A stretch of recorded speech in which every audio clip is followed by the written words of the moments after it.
like, because that's leading us into our topics, right? We had not Twitch, Clubhouse. Keeps it solid. I want to join, but I'm... Did you watch any of that?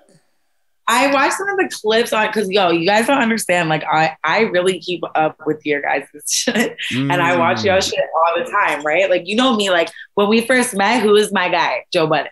Yeah. Like I watched the Joe Budden podcast. And like he's the dad I never had. Like you know what I'm saying? No, you're a like, podcast consumer. I am, and I love like the whole Sharp on Adam 22, like shout out Sharp, like oh my god, like and House Phone got a show too, by the way.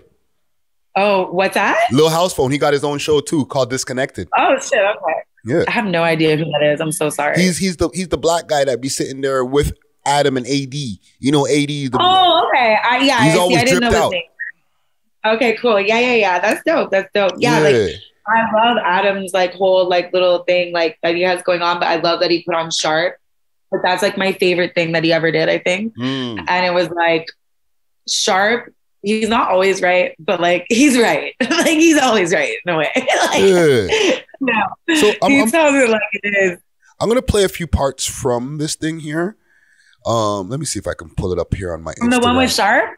No, from the thing yesterday. Soccer to toe, soccer. What do you call that? The Clubhouse. Clubhouse, yeah. I want to hear what you guys are talking about. This is the second one. I know, like Bundog is always on that. I seen like Bundog is always on that.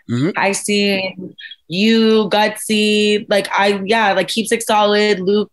Lucas is on there. Lucas is on there. Chris Broadcast Wheeler, right? He was on there. You know what I'm saying? Yeah.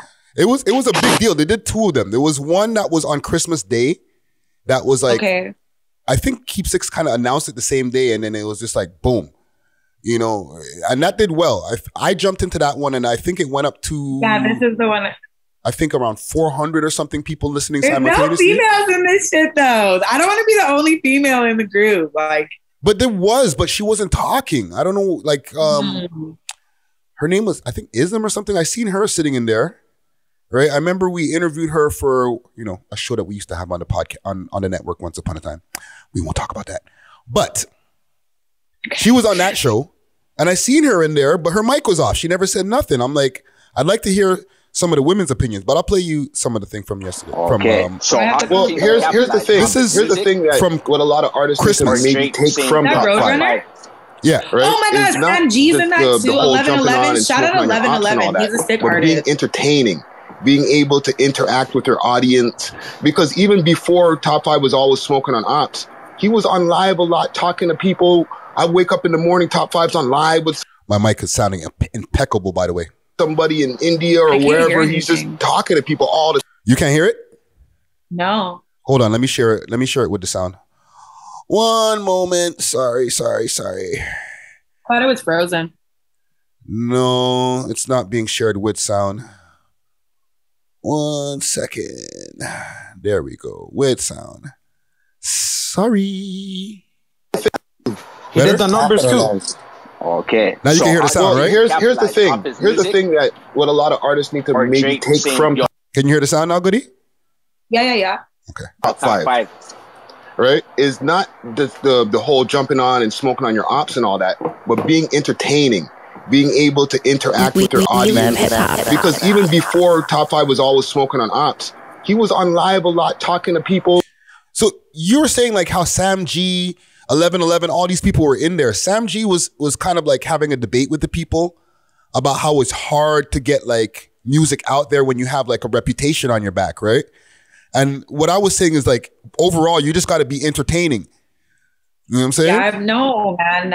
He's not lying though, because like, even things that happened like 3 years ago when I first dropped and like other people that were fucking with me and created all these issues, even Dre Bars like saying my name in a diss track. I never even met Dre Bars in real life. And now all of a sudden I have people that are unfollowing me. I have people that don't want to work with me. I have people thinking that I'm his fucking girl. Like it was not fucking cute. So now people hold that and then they hold it and they're like, yo, don't fuck with her because she this and don't fuck with her because of this. And it's like, yo, I wasn't even on that. So reputation does fucking matter. And it's not a lie. Like, you could be as silly as you want. If I was to go and clout chase now, what are those same people going to do? They're going to be like, oh, now she's really hurting. She really wants to get, like, you know, like, it doesn't matter. Like, you got to either do it right or you're either a clown for entertainment. Like, these people want to be clowns. They want to entertain. Yeah. You guys aren't really, your entertainment creates your views, because if you weren't doing that, you weren't getting views. You're not getting clout. Because you would have just been rapping about the same shit that everybody else fucking raps about. So it's really not like homie's not doing anything different rap-wise than any other Toronto man. Yeah. Or any Chicago man. Sorry, he's not bad. He has catchy-ass melodies and shit. But that's all the same shit now. Smoking on ops, and telling them we're running around your box, circle your block, circle back, smoke a pack, this and that. Like, that's all the same shit. Yeah. Like, we could all, I could lie for days and be like, I smoked your bitch in my blunt. And then it'd be like, oh my God. 1 million views. But it's what he's doing in the background. Well, the thing is, they had that one on Christmas Day, and that was pretty popular. But they had one last night, right? And right now, for the people, we're recording this on the 29th.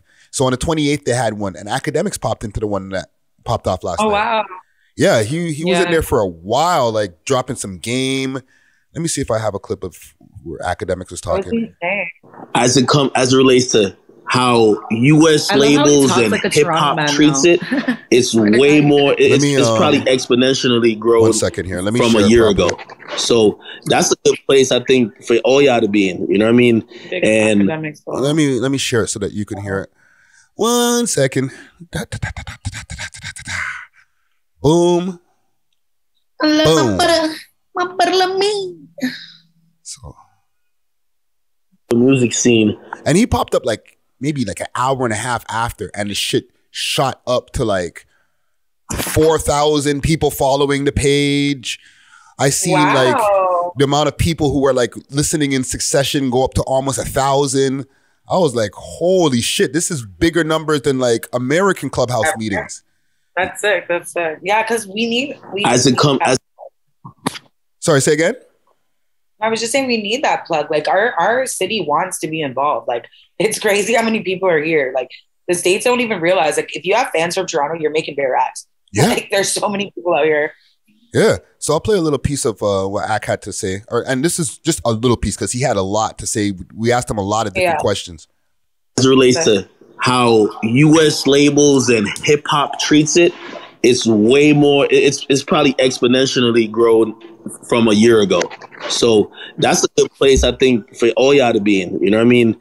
And, you know, like, for me, I remember one of the reasons why, you know, obviously there's some cultural similarity. I was born in Jamaica, if y'all don't know. So there's some cultural similarity between, you know, a lot of how, like, you know, Toronto culture is, because obviously there's a mix of, like, you know, Somalians and Jamaicans. And it's kind of like a melting pot a little bit. So obviously I kind of was drawn to that. But one of the main reasons I was drawn to, like, the music there is that, like, rawness and authentic shit always gets the people. Yeah, he had a lot of good things to say. He was dropping some jewels on the people who are wondering, like, how they can get their shit to the next level. And he was talking about how a lot of labels have been looking at what's been going on in Toronto, especially over the last 2 years. Yeah, no, it's for sure. You know what I'm saying? What do you think of this Clubhouse meeting? Do you think it was productive? I think it's amazing because we need Toronto people. What we've been lacking, honestly, is the interaction with the United States. We've always had this like little New York, Toronto thing going on. Yeah. So, you know, when certain artists started going to Atlanta and, you know, Drake really put on for our city and like really showed that there were people out here doing things. All we need to do is stop with the stush bullshit and really start putting ourselves out there. If you guys don't notice, like, Pressa is living his fucking best life making TikToks with this girl. Yeah. And fucking, yo, no cap. Like, he's stepping outside the box of what everybody else over here are used to doing. We wanted to be the rude ones. We wanted to be, you know, like, I don't know what it is, but we got to start taking our creativity to that more the entertainment level in a way where it's professional, it's interactive, you're associating yourself with people in the States that are doing things.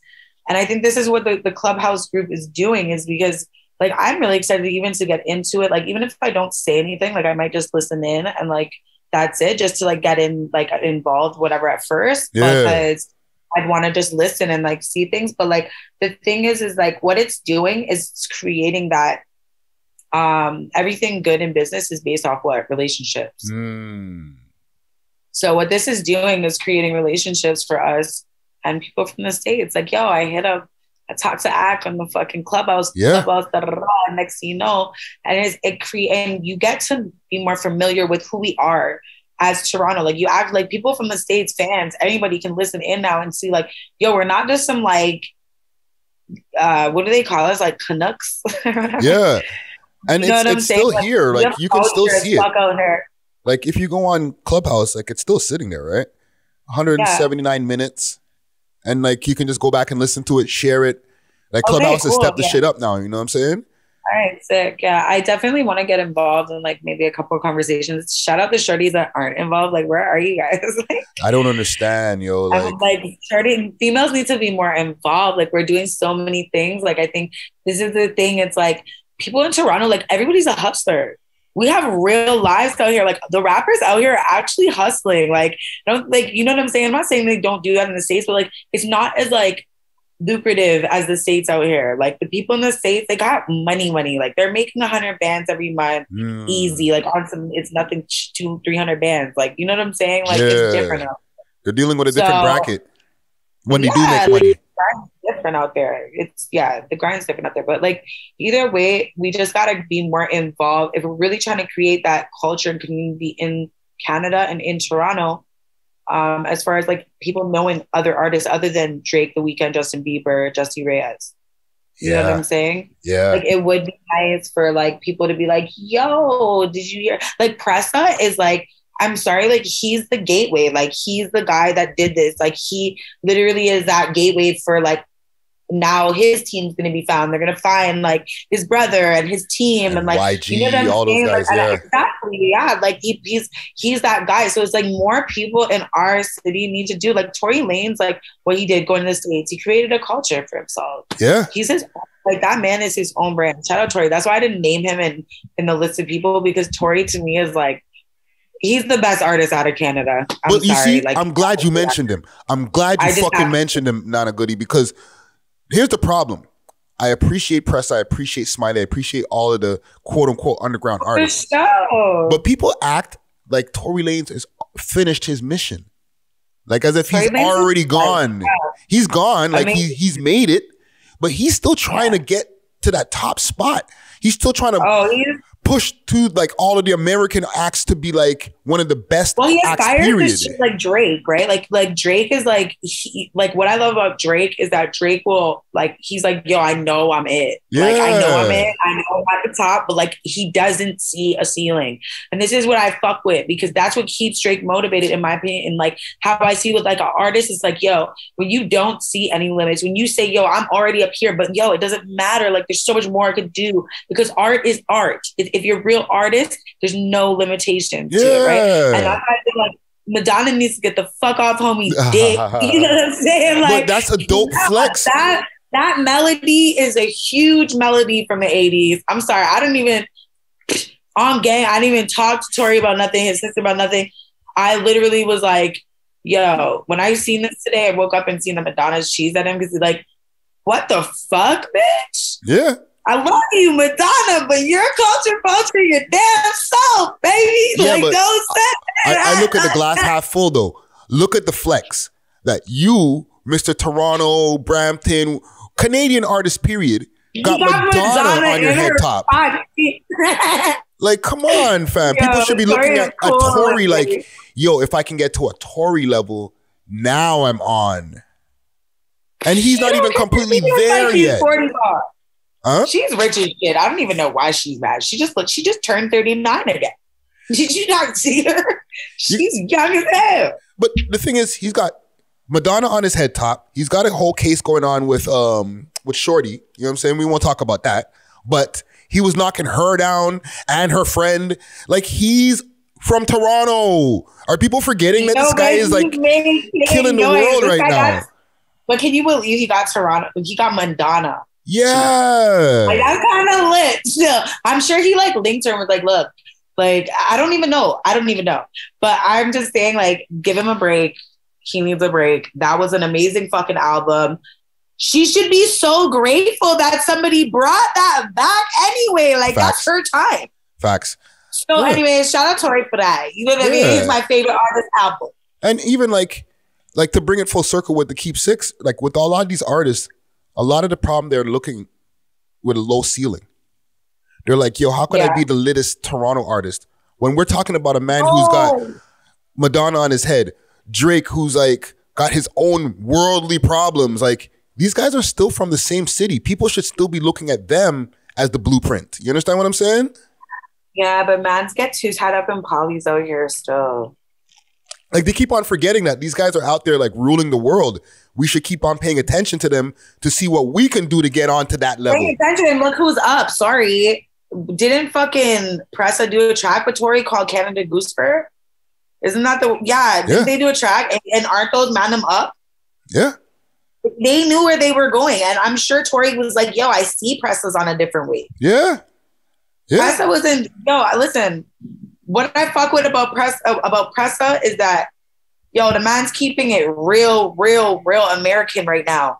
Shout out to that. Because if he was to stay out here, motherfuckers is hating, trying to kill motherfuckers out here all the time, man. Like, I'd rather cut. Like, yo, you know what?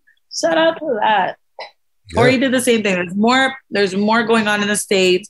You could sit up in Miami and blow the fuck up out of nowhere. Real shit. You really could. If you put in your effort and you got your money right and you're doing your thing, you could really blow. And this is the thing. Toronto is the hottest city with artists.